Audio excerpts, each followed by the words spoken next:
आपने जिस कहानी के बारे में पूछा है वो यहाँ दी गई है।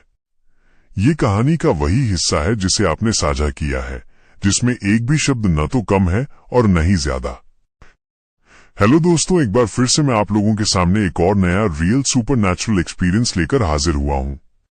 पावर एक ऐसी चीज है, जब किसी इंसान के पास वो आना शुरू करती है तो इंसान बौखला जाता है, और ताकत और उस ताकत का पीछा करते करते कभी कभी वो ये भूल जाता है कि वो कहाँ रहता है, किन लोगों के साथ रहता है।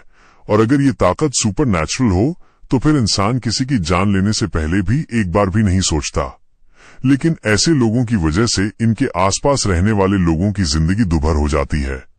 और कुछ ऐसा ही हमारी आज की इस कहानी में है, जो हमारे साथ शेयर की है अर्जुन ने। और ये इंसिडेंट जो यहाँ पे अर्जुन ने डिस्क्राइब किया है वो राजस्थान डूंगरपुर के एक छोटे से गांव में हुआ इंसिडेंट है। इस गांव में एक बूढ़ी औरत रहती थी। इसका नाम था शांता बोरी। और जो शांता बोरी थी ये कोई नॉर्मल बूढ़ी औरत नहीं थी। पूरा गांव इस औरत से घबराता था। ये मान के चलो ये उससे बच के चलता था। पूरे गांव में ये बात फैली हुई थी कि जो भी शांता बोरी की आंख में आंख मिलाकर बोलता है या फिर उसके अगेंस्ट बोलता है, या तो बीमार पड़ जाता है या फिर उसका एक्सीडेंट हो जाता है। शांता बोरी को अगर आप देख भी लो तो देखकर भी डर जाओगे कि वो एक नॉर्मल औरत की तरह नहीं थी। उसकी बिल्कुल लाल आंखें थीं, जो कि ऐसे बेजान लगा करती थीं जैसे किसी मुर्दे की आंखों में आप झांक रहे हो। गांव के कुछ लोगों ने उसे रात के टाइम पर काली शक्तियों की पूजा करते हुए देखा था। लोगों का कहना था कि वो मुर्गे के खून से, बच्चों के बालों से, कब्रिस्तान से लाई गई मिट्टी से रात के टाइम पर बैठकर पूजा किया करती थी। उसे कई तरह की सिद्धियां प्राप्त थीं और कई सिद्धियों को प्राप्त करने के लिए वो इस तरह की पूजा किया करती थी। उस गांव में वैसे तो उस औरत से कोई बात नहीं करता था और सब दूरी बनाकर रखते थे। ऑब्वियस सी बात है, जब वो ये सारे काम करती है तो गांव के लोग कैसे उससे बात करेंगे। लेकिन अर्जुन के चाचा राघव, जो कई सालों के बाद अपने गांव आए थे, वो शहर में ही बस गए थे। वहीं पर उनका काम धंधा था और बस वो अपनी यादों को ताजा करने अपने घर वालों से मिलने गांव आए हुए थे। तो ऐसे एक दिन 4-5 लोग बैठे हुए थे और जाने कैसे शांता बोरी के बारे में बातचीत चालू हो गई। उसके बारे में सुनकर उसके चाचा राघव बोलते हैं, अरे वो तुम सबको पागल बनाती है, बेवकूफ बना रही है तुमको। वो एक पागल बुढ़िया है और ये सब उसका ड्रामा है। कौन सी शक्तियां, कौन सी सिद्धियां? अगर उसमें इतनी कोई शक्तियां और सिद्धियां हैं तो मुझे श्राप देकर दिखाए। मेरा इकबाल भी वो बांका नहीं कर सकती है। उसकी ये बात सुनकर वहीं पे एक बूढ़े बाबा बैठे थे। गांव के बूढ़े किसान थे। उनका नाम था हरी बाबा। तो हरी बाबा बोलते हैं, बेटा इस तरह से किसी डायन के लिए नहीं बोलते हैं। वो तुम्हारे सामने नहीं होती है, लेकिन फिर भी तुम्हारी बातें सुन रही होती है। तुम आए हो सही सलामत, तुम वापस शहर जाओ, वहां अपने घर पे रहो। तू जानता नहीं है, अगर उसकी नजर तुझ पे टिक गई तो वो तुझे छोड़ेगी नहीं। रघु हंसने लगा और बोला, अरे बाबा, अब अगर मेरी साइकिल का टायर भी फटेगा ना तो भी तुम लोग यही बोलोगे कि उस बुढ़िया ने किया है। राघव के बोलने के बाद सब लोगों ने बोला, चलो ठीक है भाई, इसको मुद्दे को यहीं खत्म करते हैं और चलते हैं अपने अपने काम पे। चलो। सब लोग उठकर वहां से चले जाते हैं। अगली सुबह राघव जो था वो किसी काम से साइकिल लेकर अपने गांव से बाहर जा रहा था। ये जो भी बातचीतें चल रही हैं ये आज की बात नहीं है, आज से कई सालों पहले का ही इंसिडेंट है। तो वो साइकिल से जा रहा था, तो गांव से जब निकलते हैं तो रास्ते में एक बहुत बड़ा बरगद का पेड़ पड़ता था। लोग कहते थे कि शांता बोरी रात के टाइम पर वहां जाकर पूजा किया करती थी। जब राघव वहां से गुजर रहा था तो कोई हवा नहीं चल रही थी। सब कुछ शांत बैठा हुआ था कि तभी उसके कानों में एक आवाज गूंजती है, जैसे कोई उसके कान में आकर भारी भारी सांस ले रहा हो। वो घबराकर पीछे देखता है तो पीछे कोई भी नहीं था। उसने अपनी साइकिल को शायद 1 या 2 पैडल और मारे होंगे कि तभी उसे एक औरत की आवाज सुनाई देती है, क्यों रे?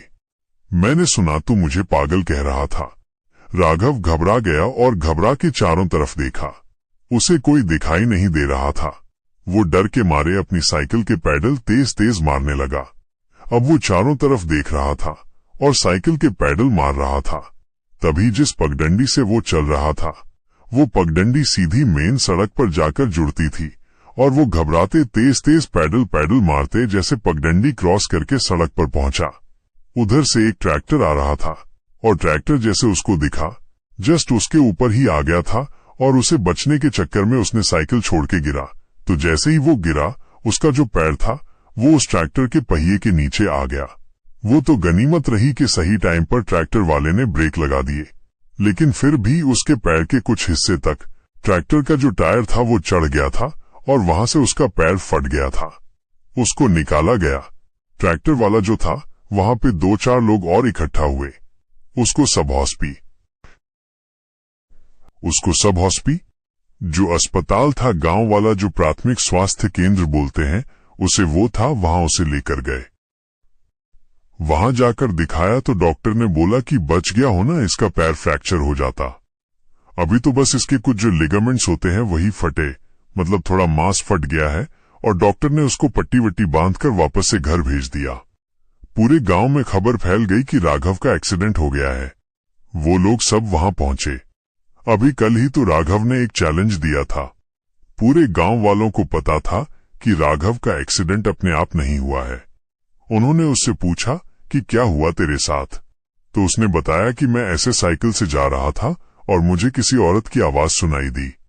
फिर मुझे ऐसा लगा किसी ने मुझे जानबूझकर धक्का दिया उस ट्रैक्टर के नीचे। अब यहाँ गांव के बच्चे को पता था कि आखिर राघव का एक्सीडेंट क्यों और किसकी वजह से हुआ है। कल जो उसने खुला बोला था, लेकिन किसी की हिम्मत नहीं थी कि अभी राघव से कुछ बोले, क्योंकि वो चीजों को और आगे बढ़ाना नहीं चाहते थे। कहीं न कहीं राघव भी ये समझ गया था कि कल उसने जो स्टेटमेंट दिए हैं वो वाकई में शांता बोरी ने सुन लिए थे। कैसे कहां से ये तो कोई भी नहीं जानता, लेकिन अब राघव भी शांता बोरी से डरने लगा था। तो इस तरह से शांता बोरी की जो दहशत थी वो पूरे गांव के अंदर फैली हुई थी और कोई भी उससे बेमतलब में पंगे नहीं लेता था, क्योंकि सबको अपनी जान की फिक्र थी, अपनी जान की खबर थी। लेकिन शांता को उससे कोई फर्क नहीं पड़ता था। वो अपनी सिद्धियों को प्राप्त करने में लगी हुई थी। यहां मैं आपको उसकी फैमिली के बारे में बता देता हूं। उसकी फैमिली में उसका हस्बैंड था जो कि इस गांव में नहीं रहता था। वो कभी कभी आया करता था क्योंकि वो ड्राइवरी का काम करता था और मोस्टली बाहर रहता था। शांता का एक बेटा भी था जो कि अहमदाबाद में रहकर वहां पर काम कर रहा था। वहां उसके ने शादी भी कर ली थी एक लड़की से, और वो लड़की कभी भी इस गांव के अंदर नहीं आई थी। अब ये जो इंसिडेंट हुआ राघव के साथ, उसके कुछ दिनों के बाद, करीबन 1-1.5 महीने के बाद, शांता का पति मोहन अपने घर पर वापस आता है। मोहन एक सीधा साधा इंसान था जो गांव के लोगों से मिलजुल कर रहा करता था। वो गांव आता है। उसके आने के बाद शांता भी बिल्कुल एक नॉर्मल लेडी क्या की तरह बिहेव करती थी। मोहन ने कई बार गांव के लोगों से सुना था कि यार तेरी पत्नी ऐसे ऐसे पूजा पाठ करती है, लेकिन उसने कभी मतलब इस चीज को इतना ध्यान नहीं दिया था और ना ही उसे इससे कोई फर्क पड़ता था। उसे लगता था कि ठीक है वो पूजा पाठ करती है तो वो उसकी इच्छा है। बट इस बार जब वो आया तो लोगों ने उसे राघव के बारे में बताया किस तरह से राघव का एक्सीडेंट हुआ, और उसने ये कहा कि यार तुम लोग के पास क्या सबूत है कि मेरी पत्नी ने सब किया है। तुम लोग हमेशा से उसके पीछे पड़े रहते हो, जबकि वो गांव में किसी को परेशान नहीं करती है। उसे अपनी पत्नी के बारे में आइडिया था कि वो इस तरह की पूजा पाठ वगैरह करती है। इतना उसको आइडिया था, लेकिन वो किसी की जान ले सकती है, इस बात पर मोहन बिल्कुल भी विश्वास नहीं करता था। खैर, मोहन गांव के लोगों से मिलकर वापस अपना घर पर आ जाता है। वो शांता से कुछ भी नहीं कहता है, और जैसे मैंने आपको बताया, शांता उसके सामने बिल्कुल नॉर्मल तरीके से रहा करती थी। अब इसके 1-2 दिन के बाद मोहन रात को वॉशरूम के लिए उठता है, और जैसे ही वो उठता है तो देखता है कि उसके घर के सामने से दिख रहा था, है ना। तो आप जानते हो गांव के घर कैसे छोटी छोटी 4 दीवारी होती है, तो कोई लालटेन लेकर जाता उसे दिखाई देता है। वो सोचता है कि इतनी रात कोई लालटेन लेकर इधर खेतों की तरफ कौन जा रहा है। वो घूमकर देखता है तो उसके घर का जो दरवाजा था वो खुला हुआ था। वो भागकर अंदर जाकर देखता है तो शांता अंदर नहीं थी। वो समझ गया था कि ये शांता ही है जो रात को कहीं पर जा रही है। वो सोचता है कि आखिर ये जा कहां रही है, और वो उसका पीछा करना शुरू करता है। अब ये तो आप समझ ही गए होंगे कि मोहन ने अपनी पत्नी का पीछा किया होगा, लेकिन वहां जाकर उसे क्या मिला वो हम सुनेंगे इस कहानी में आगे। लेकिन अगर आपको ये कहानी पसंद आ रही है तो भैया सबसे पहले इसे लाइक कर दें। अगर आपने चैनल को सब्सक्राइब नहीं किया है तो प्लीज प्लीज प्लीज चैनल को सब्सक्राइब करें। खैर, इसके बाद चलते हैं कहानी में आगे। तो मोहन ने जैसे ही उस लालटेन को जाते हुए देखा, वो दबे पांव उसके पीछे चलने लगा और आगे जाकर उसने देखा उसी बरगद के पेड़ के नीचे वाकई में शांत बोरी बैठी हुई थी और उसके पास में रखा हुआ था एक काले रंग का मुर्गा। और मोहन की आंखों के सामने सामने कुछ मंत्र पढ़ते हुए उसने उस मुर्गे को गर्दन से उठाया और एक झटके में चाकू से गर्दन को काट दिया और जो खून निकला उसे उसने मिट्टी के अंदर मिलाया और मिट्टी के अंदर मिलाकर वो कुछ मंत्र पढ़ते हुए कुछ न कुछ वो बोले जा रही थी। उसको ये करता हुआ देखकर मोहन चिल्लाते हुए बोलता है, शांता ये सब क्या है? लोग कह रहे हैं तू डायन है और तू डायन बने जा रही है, बंद कर ये पाप। शांता घूमकर मोहन की तरफ देखती है। अब कोई औरत होती और वो चौंक जाती, लेकिन शांता के चेहरे पर कोई एक्सप्रेशन नहीं था। उसकी आंखें बिल्कुल लाल थीं और वो मोहन को घूर रही थी। वो वहां से उठती है और मोहन को इग्नोर करके सीधा अपने घर पर चुपचाप चली आती है। मोहन भी उसके पीछे पीछे अपने घर पर आता है। शांता चुपचाप अपने कमरे का गेट बंद करती है और अंदर चली जाती है और मोहन भी दूसरे कमरे में चला जाता है, ये सोचकर कि इन सब के बारे में वो उससे सुबह बात करेगा। सुबह उठकर मोहन शांता से बात करने की कोशिश करता है, लेकिन शांता उसकी हर बात को इग्नोर कर देती है। वो कुछ भी बोलता तो बस वो उसे गुस्से भरी निगाहों से देखती और बिना कुछ बोले अपने काम में लग जाती। अब जिन्होंने हमसे कहानी शेयर की अर्जुन, उनका जो घर था वो इनके घर के पास में ही था। मतलब ये मान के चल लो कि इनके घर से घर साफ साफ दिखता था। कुछ 10-15 कदम की दूरी पर ही इनका घर था। और जो मोहन था उसकी बातचीत अर्जुन के दादाजी से बहुत हुआ करती, मतलब अच्छी तरीके से उनसे बातचीत होती थी। तो वो उनसे मिलता है और उनको बताता है कि कैसे रात को उसने वाकई में अपनी पत्नी को उस बरगद के पेड़ के नीचे पूजा करते हुए देखा। अब अर्जुन के दादाजी को तो ये सारी बातें पहले से ही पता थी कि वो ये सब करती है। आज उसकी पति ने भी देख लिया था, लेकिन फिर भी उन्होंने ज्यादा कुछ नहीं बोला, क्योंकि उन्हें डर था कि अगर कुछ वो बोलेंगे और उसे पता लग गया तो ये तो चला जाएगा ड्राइवर ही करने, सारी मुसीबत मेरे ही ऊपर आनी है। तो उन्होंने मोहन की बातों का ज्यादा जवाब नहीं दिया और उसे कहा कि यार तू न इसको जाने दे, ये जो कर रही है करने दे, तेरे मेरे या गांव के किसी भी आदमी के रोकने से रुकेगी नहीं, तू इग्नोर मार। उसे अर्जुन के दादाजी की बात समझ में आ गई थी। इसके बाद पूरे दिन वो भी शांता से कोई बातचीत नहीं करता और अपने काम वगैरह में लगा रहता है। उसने भी अर्जुन के दादाजी से यही बात कही थी कि ठीक है यही करूंगा, कल मैं वापस अपने काम पर निकल जाऊंगा शहर, जो करना है करती रहे मरती रहे। खैर उस रात शायद मोहन को पता नहीं था कि अगली सुबह वो देख नहीं पाएगा। अगली सुबह जब अर्जुन के दादाजी फ्रेश होने के लिए खेतों की तरफ निकलते हैं तो निकलते निकलते उनकी नजर अपने घर के मतलब मोहन के घर के बरामदे पर पड़ती है, जहां एक खाट के ऊपर मोहन लेटा हुआ था। गुजरते ही उन्होंने मोहन को आवाज दी, मोहन चल फ्रेश होने चलते हैं। एक उधर से मोहन का कोई जवाब नहीं आया। पहले तो उन्हें लगा कि वो सोया हुआ है। उन्होंने 2-3 बार उसे आवाज दी। जनरली गांव में लोग एक ही बार में उठ जाते हैं, लेकिन उनको मोहन के शरीर में कोई हलचल दिखाई नहीं दी। जब उन्हें कोई हलचल दिखाई नहीं दी तो उसके थोड़ा पास गए और जैसे उसके पास जाकर उन्होंने देखा तो बिल्कुल शॉक्ड रह गए।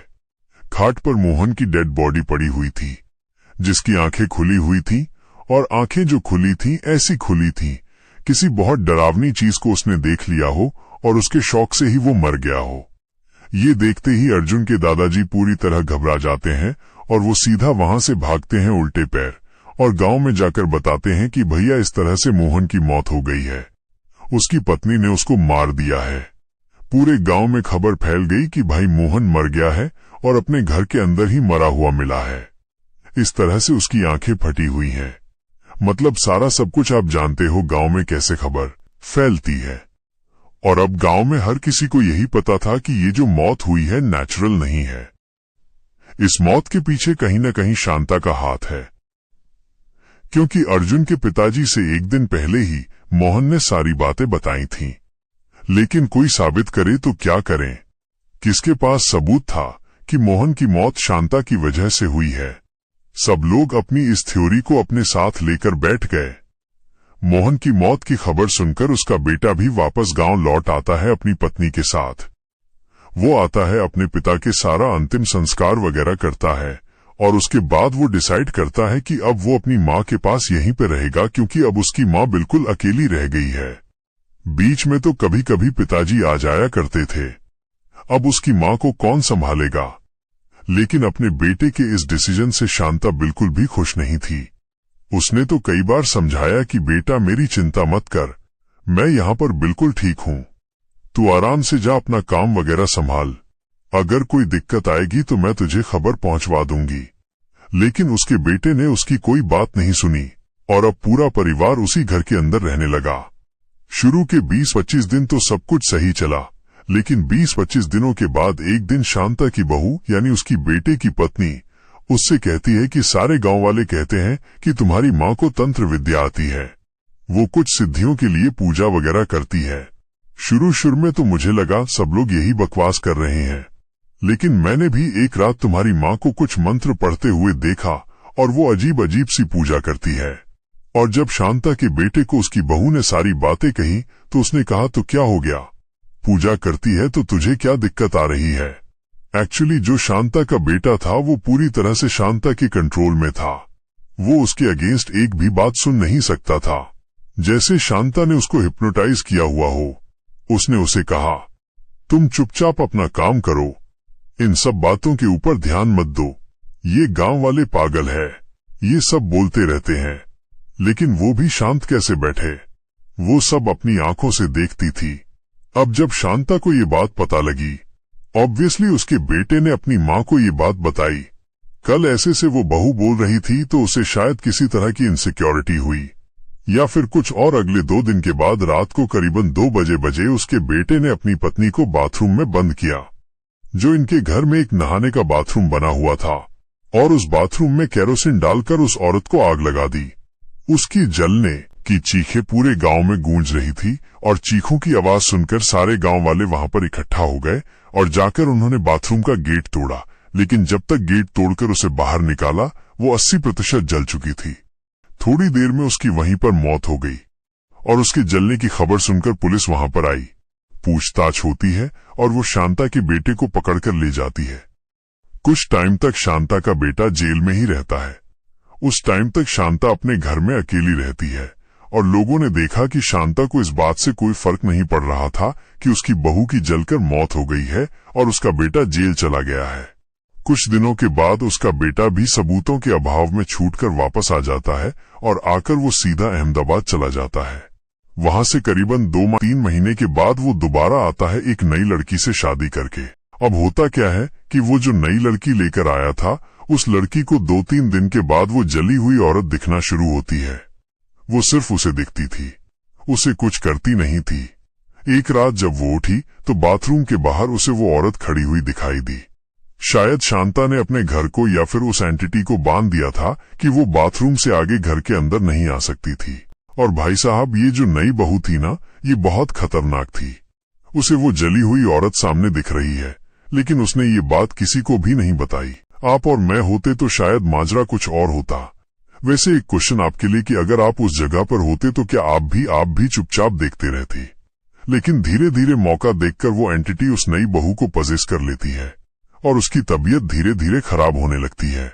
जैसे अपनी पत्नी की तबीयत खराब होती है, शांता का बेटा उससे लड़ाई करना शुरू करता है। अपने बेटे का ऐसा रूप देखकर शांता कुछ करके उस लड़की को ठीक करती है और उसके बाद उसका बेटा उसको अहमदाबाद लेकर वापस चला जाता है। लोगों ने तो शांता से वैसे ही दूरी बना रखी थी और उसकी जिंदगी में क्या चल रहा है, लोगों को इससे कोई फर्क नहीं पड़ता था। लेकिन फिर से गांव वालों का ध्यान शांता के घर की तरफ गया, जब अचानक से लोगों को शांता के घर से रात के टाइम पर एक औरत के चिल्लाने की आवाज आने लगी। एक औरत जो बुरी तरह से दर्द में चिल्ला रही हो और रो रही हो। लोग समझ गए थे कि ये किसकी आवाज है। लोग ये भी समझ गए थे कि जो नई बहू आई है वो पुरानी बहू की आत्मा को जगाकर चली गई है। अब शांता को तो जादू टोना आता था, इसलिए उसे कोई फर्क नहीं पड़ता था, लेकिन गांव के लोगों को अब उस औरत की आत्मा दिखने लगी थी। वो आत्मा गांव की गलियों में भटकती थी। रात को करीबन 1-2 बजे के आसपास वो शांता के घर से निकलती और नीचे गलियों में उतरती हुई गांव के जो घर थे वहां से गुजरती। और जब वो गुजरती थी तो वो रोते हुए गुजरती थी, और उसके रोने की आवाज सुनकर सोते हुए आदमी की नींद खुल जाती थी और जागते हुए आदमी की आत्मा सिहर जाती थी। वो इतनी बुरी तरह से रोती थी। अब ये जो अर्जुन के दादाजी हैं, उनके भाई का घर उसी गली में था, मतलब शांता के घर से थोड़ा ही दूर था। उनके घर में कंस्ट्रक्शन का काम चल रहा था, तो उन्होंने अपनी फैमिली को दूसरे गांव में शिफ्ट किया हुआ था।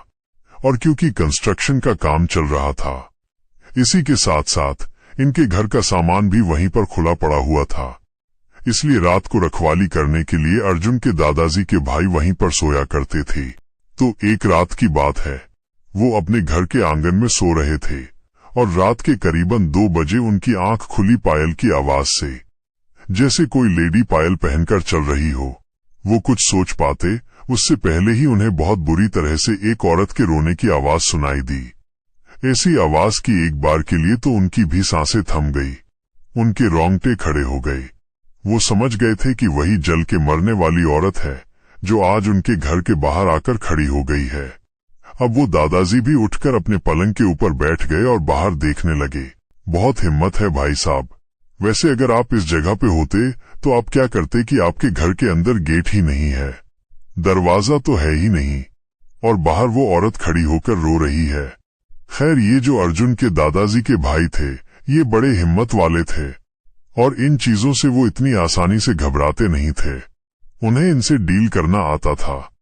वो अपनी खटिया के पास पड़ी लकड़ी को जमीन पर 2 बार फटकारते हैं और बोलते हैं, कौन छे जो तेरी रात में रो रही छे? जो कोई भी छे सूदी सूदी थारे गले चली जा, नहीं तो चोको को हो। मतलब उन्होंने कहा कि कौन है जो इतनी रात को यहाँ खड़े होकर रो रही है? तो जो भी कोई है, सीधे सीधे अपने रास्ते चली जा, वरना अच्छा नहीं होगा।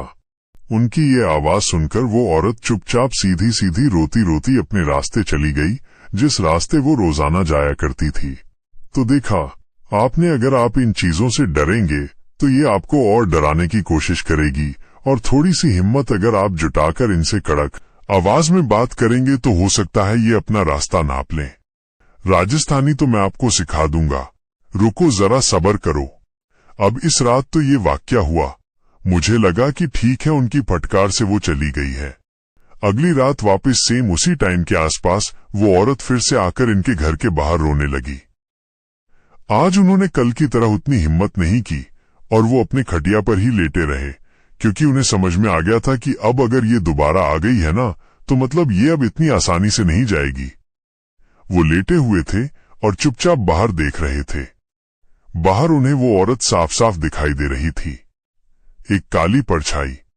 वो आंख खोलकर देख रहे थे कि आखिर ये करती क्या है। उन्होंने देखा कि उनके घर के बाहर जो रेत और गिट्टी, जो कंकड़ होते हैं जिनको हम आरसीसी में यूज करते हैं, उसके ढेर के ऊपर वो बैठ गई और कभी एक कंकर इधर उछाल रही है, कभी एक कंकर उधर उछाल रही है, कंकरों को फैला रही है। करीबन आधे घंटे तक वो यही सारे काम करती रही और फिर उसके बाद वो चुपचाप उठी और वापस उसने रोना शुरू किया, और रोते रोते वो वापस से अपने रास्ते नीचे उतरते हुए बाकी घरों की तरफ चली गई। और जब ये हो गया तो उन्हें समझ में आ गया कि भैया अगर इसका कुछ इलाज नहीं किया गया तो रोज आएगी। तो अगले दिन उन्होंने एक तांत्रिक को बुलवाया और अपने घर की बाउंड्री को उन्होंने बंधवा लिया, ताकि वो और कोई दूसरी एंटिटी भी उनके घर में एंटर ना कर सके। अब इसके बाद वो गांव वालों को भी बात बताते हैं और गांव वाले भी उस तांत्रिक से मिलते हैं। तांत्रिक से बात करते हैं तो बोलता है कि जो शांता है वो सिद्धियां ले रही है डायन की, और इसके लिए वो बलियां दे रही है। उसने अपने पति और अपनी बहू दोनों की बलि दे दी है। अब ये सुनकर सारे गांव वाले शौक थे कि अगली बलि किसकी हो सकती है। उन्होंने तांत्रिक से कहा कि वो अगली बलि किसकी हो सकती है। उन्होंने तांत्रिक से कहा कि वो उनको बचाए, कुछ तरीका बताएं। तो उसने कहा कि उससे मैं नहीं लड़ सकता, वो बहुत शक्तिशाली है, उसके पास काफी शक्तियां हैं और मैं आपको बता दूं, अभी आप जो बात कर रहे हो ना, वो उस बात को भी सुन सकती है। वहां से निराश होकर सब गांव वाले चले आते हैं। उन्हें कुछ समझ में नहीं आ रहा था और अब उन लोगों ने शांता के घर की तरफ जाना ही बंद कर दिया था। पहले शांता और अब उसकी बहू की भटकती आत्मा। गांव वालों को लग रहा था कि घर गांव में पता नहीं कैसी मनहूसियत फैल गई है। पूरे गांव की पंचायत बैठी और ये डिसाइड किया गया कि 6 बजे बाद उस तरफ कोई भी नहीं जाएगा। इसी के साथ साथ ये भी डिसाइड हुआ कि हम किसी बड़े पंडित या तांत्रिक को या किसी संत आदमी को बुलाकर लाएंगे, और जब तक इन चीजों का इलाज नहीं हो जाता है, गांव वालों को सतर्क रहना होगा, सावधान रहना होगा। इस इवेंट के 4-5 दिन के बाद ही पहले तो शांता लोगों को दिन में इधर उधर घूमती फिरती दिख जाया करती थी, लेकिन पिछले 4-5 दिनों से शांता किसी को भी दिख नहीं रही थी। देखो, ऐसा होता है, उनको उससे मतलब नहीं था, लेकिन उस पर नजर लोग जरूर रखते थे। अब जब वो 4-5 दिन से नहीं दिख रही थी, तो लोगों को लग रहा था कि जरूर किसी पूजा में लगी हुई है और गांव में से किसी का भी नंबर आ सकता है। सभी लोगों को और स्पेशली बच्चों को बचाकर और सतर्क रहने के लिए कहा गया था। इवन बच्चों को तो दिन में भी बाहर नहीं निकलने दिया जाता था। अब इसी दौरान एक बड़े बहुत पहुंचे हुए तांत्रिक को गांव में बुलाया था किसी ने। जैसे ही वो आए तो सब लोगों ने शांता के बारे में बताया। वो और सारे गांव वाले इकट्ठा होकर शांता के घर के बाहर गए और उस तांत्रिक ने बाहर जाकर शांता को ललकारा, अरे बुढ़िया बाहर निकल। लेकिन शांता के घर में से कोई आवाज नहीं आई। उसने फिर से आवाज लगाई, कोई रिप्लाई नहीं। उसके साथ साथ दूसरे गांव वालों ने भी आवाज लगाई, लेकिन किसी को कोई रिप्लाई नहीं मिला। करीबन आधे पौन घंटे इंतजार करने के बाद भी जब उसके घर से ना कोई आवाज आई, ना शांता बाहर आई, तो लोगों को लगा कि हो सकता है शांता घर छोड़कर कहीं भाग गई हो। उन्हें ये लगा कि अगर ऐसा हुआ है तो बहुत ही बढ़िया, इस घर को ही कीलित करवा देंगे। बड़ी हिम्मत करके 4 लोगों ने मिलकर शांता के घर का दरवाजा तोड़ा, और जैसे ही दरवाजा तोड़ा सबकी आंखें खुली की खुली रह गई। सामने उसी बाथरूम जहां पर उसकी बहू की जलकर मौत हुई थी, उसके बाहर शांता की आधी चली हुई लाश पड़ी हुई थी। अब जैसे ही ये दिखा, सबको पूरा गांव में इकट्ठा था। पूरे गांव में खुशी की लहर फैल गई। चलो, एक आफत कटी। तांत्रिक भी अंदर पहुंचता है। वो बोलता है कि रुको जरा, अब इसकी बॉडी को मत उठाना। इसका कोई वारिस है? तो बोलते हैं कि हाँ, इसका बेटा है। बोले उसके बेटे को बुलाओ। फिर उसके बाद उन्होंने अपनी कुछ विधि की, पूरे घर के अंदर सब कुछ किया, बांधा उसको। अहमदाबाद से उसके बेटे को बुलाया गया, उसका अंतिम संस्कार करवाया गया, और अंतिम संस्कार से पहले उन तांत्रिक के द्वारा उसकी बहुत अच्छे से पूजा करवाई गई, जिसमें उसके बेटे ने भी साथ दिया, क्योंकि वो जानता था कि उसकी माँ क्या करती थी। और इस तरह से ये गांव मुक्त हुआ शांता बोरी से। उस दिन के बाद ना शांता दिखी, ना शांता से रिलेटेड कोई चीज, और ना ही वो जली हुई बहू की आत्मा। पूरे गांव वालों को यही लगता है कि उसकी बहू ने अपना बदला ले लिया है, उसी ने शांता को मार दिया है, इसलिए उसकी बॉडी आधी जली हुई थी। लेकिन ये सब कैसे हुआ? शांता जो इतनी पावरफुल थी कि जिससे पंडित और तांत्रिक भी पंगा लेने में घबराते थे, एक भटकती आत्मा ने उससे अपना बदला ले लिया। आपको क्या लगता है? कमेंट सेक्शन में अपने व्यूज जरूर बताएं। हम लोग मिलते हैं अपनी अगली कहानी में।